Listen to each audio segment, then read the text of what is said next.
Boy, now you make me float. Boy, you really give me. Hey guys, welcome back to the channel. It's the girl Lorraine and I'm back with another video. If you're a new subscriber, thank you for subscribing. If you're already a subscriber, thank you for constantly coming back. So today we're gonna do a little story time, right? And the story time is gonna be about how I got fired from my corporate job. So a few months ago, quote last year, I was working with National Grid, the gas company, right? And I got hired with them. The process was a little bit long, but you know, I got hired. But prior to me applying to the job, I read the job description and they were like, you know, this is a remote job. It's gonna be 80-20, so you know you're gonna get to work from home and work in the office, right? Mind you, I'm getting the impression that I'm gonna be working like 80% at home, 20% in the office. And fast forward, it was the same impression I got throughout the interview, throughout the whole entire process. But before you start working with them, you do 3 months worth of training, right?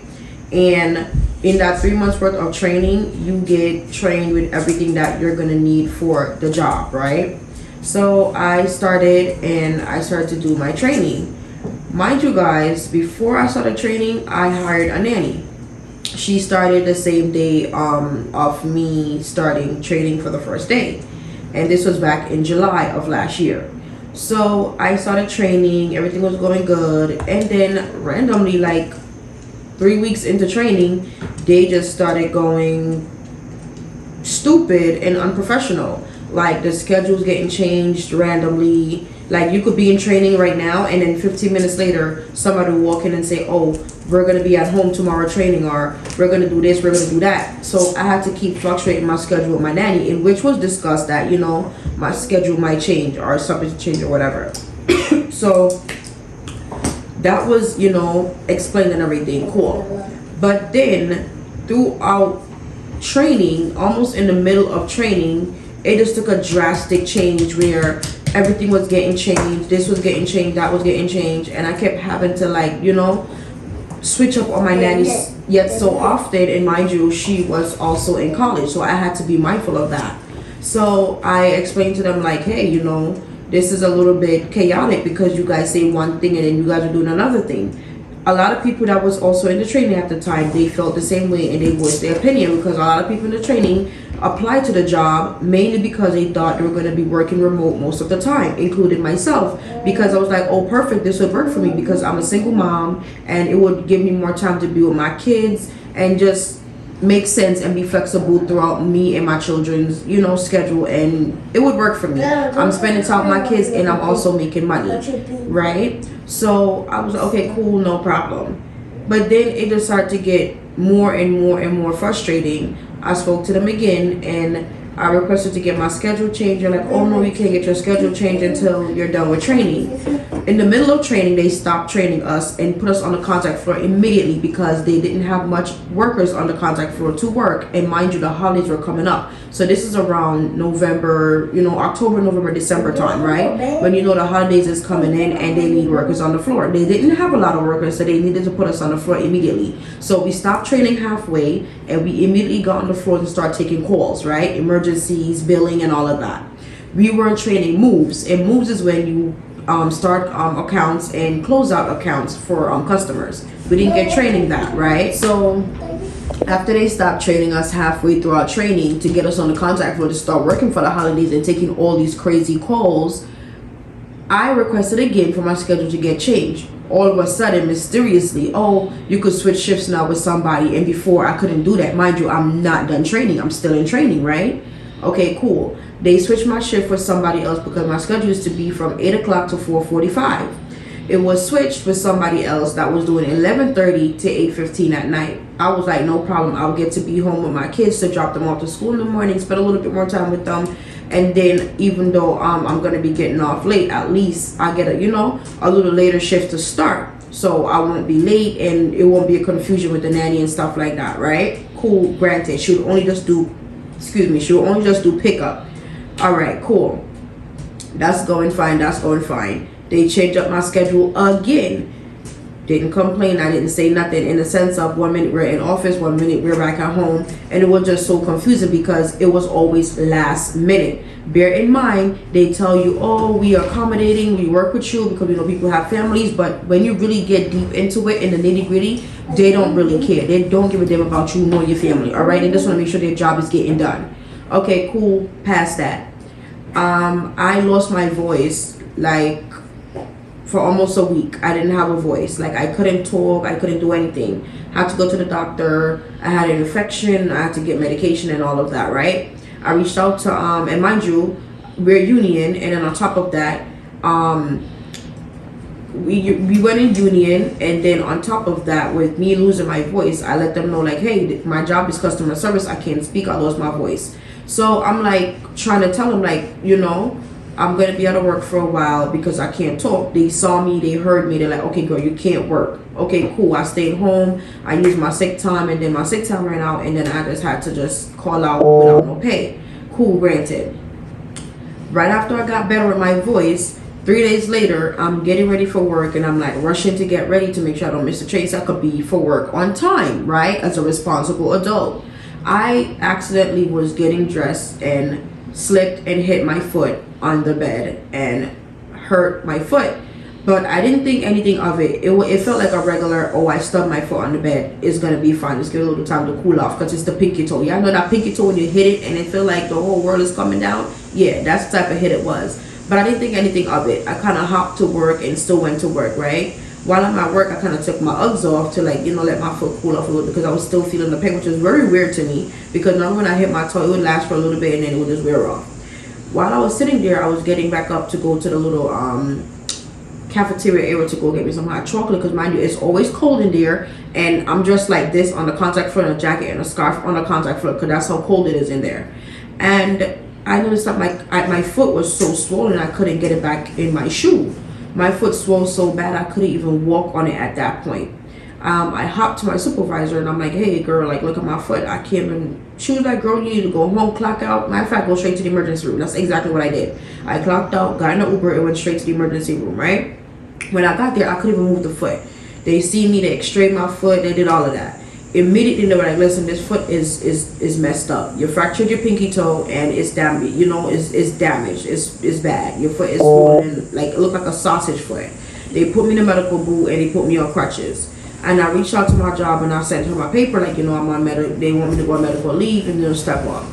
But in training, we're on probation, and we're on an 18-month probation slash a 3-month probation. So no, 6-month probation. So we got the regular 6-month probation for any job, 6 to 3 months, and then I'm also on a probation where I can't apply for any other position other than the one that I'm in until after 18 months. Cool. I reached out to my supervisor because I got a new supervisor, and I'm like, hey girl, I can't come into the office. Can you know, get me approved for working from home for a little while until I get my, you know, approval from my doctor to come back into the office.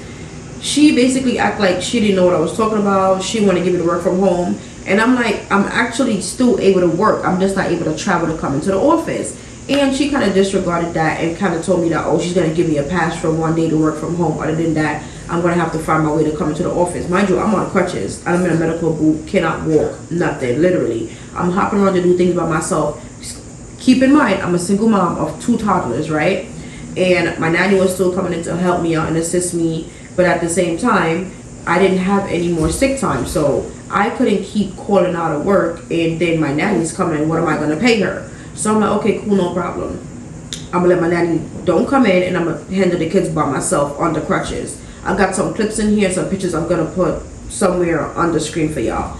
And then I finally got approved to work from home while on the crutches, and she was acting like she didn't want me to work from home. So she was like, oh, once you're better, you gotta be in office for that week that you missed. I'm like, okay, that's no problem. Like, I'm not having a problem to work at all. Boom, my nanny basically quit on me last minute because she was tired of the inconsistency. And I can't even be mad at her. She's human, she has feelings, right?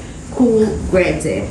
Alright, literally after my nanny quit, I was just doing it by myself, trying to figure it out and trying to get it done, right? After the nanny quit, she texted me back and say, hey, you know, I want to come back or whatever. I said, okay, no problem, thank you, you know, I appreciate that, because she didn't have to do that. Y'all, why I clocked into work one day, and while I'm working, half an hour into my shift, they reached out to me like, hey, going to training meeting, we're gonna have a talk about your scheduling, like, you know, your attendance. I'm like, okay, cool, whatever, no problem. I already knew what it was. And mind you, prior to this, in the beginning of training, I tried to quit twice, and they rejected my resignation letter to quit during training because they wanted workers, so they didn't want nobody to quit. But in that class, at least 4 to 5 people already done quit because of the false advertisement that they put up about the job description. Keep that in mind. Okay, cool, whatever, granted. The manager met with me. He's Jamaican too. He was super cool, and he was like, "Oh, don't quit. Give it a try. I know that there's potential in you. There's something that I see in you. Don't quit. Yada yada yada." They're just trying to use you because they need you, right? They didn't care. So cool. Why I clocked in this specific day, and this was like a week ago. Literally, this was like a week or 2 weeks ago. I got fired, and I remember I clocked into work that day, January the 6th. I clocked into work for 11:30, and by 12 o'clock, my supervisor messaged me. She was like, oh, go to training meeting at 12:30. So I went to training meeting, and I met with her, the union delegate, and my old supervisor. And they're giving me like this long speech, and I'm like, cut the crap, get to the point.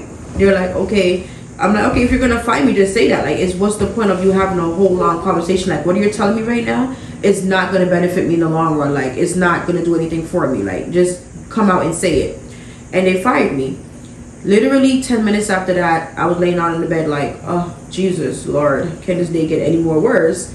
My nanny texted me again and told me completely like, okay, just to give me a heads up, she only wanted to just, you know, come back to work a little bit more hours, say a little bit more cash, but after, you know, she's gonna go away to Boston because she got accepted into this program. So this is her quitting again. I'm like, okay, cool, whatever.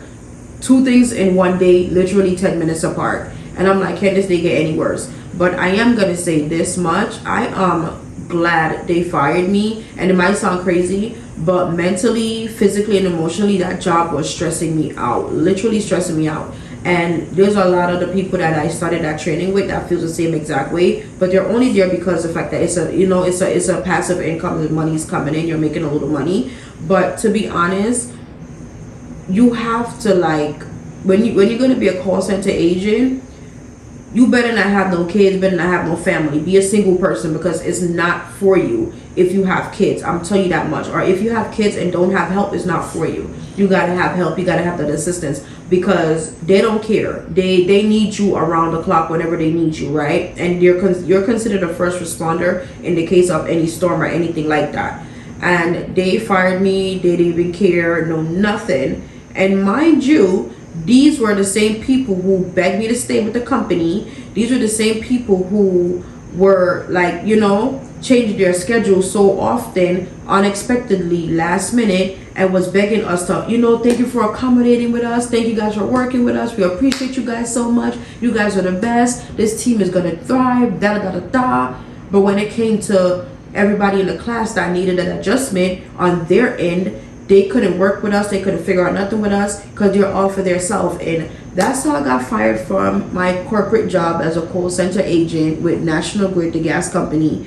And it's like a blessing in disguise, because when I started with National Grid, it slowed me down from doing content. I wasn't able to vlog how I wanted to. I wasn't able to edit how I wanted to. And it took away from me doing content. And I had a goal. I wanted for 2026 for me to be monetized, making some money, and just, you know, doing what I love the best. Being in front of the camera, talking to you guys, and just bring you guys along with me throughout my daily life, and just, you know, be myself. But while I was working with this job, it was becoming so mentally, emotionally, physically draining, because I have a headphone on my head for 8 to 9 hours a day, and the piece for me to listen is on this ear and the mic is on this side, and I'm constantly getting yelled at, cursed out, disrespected.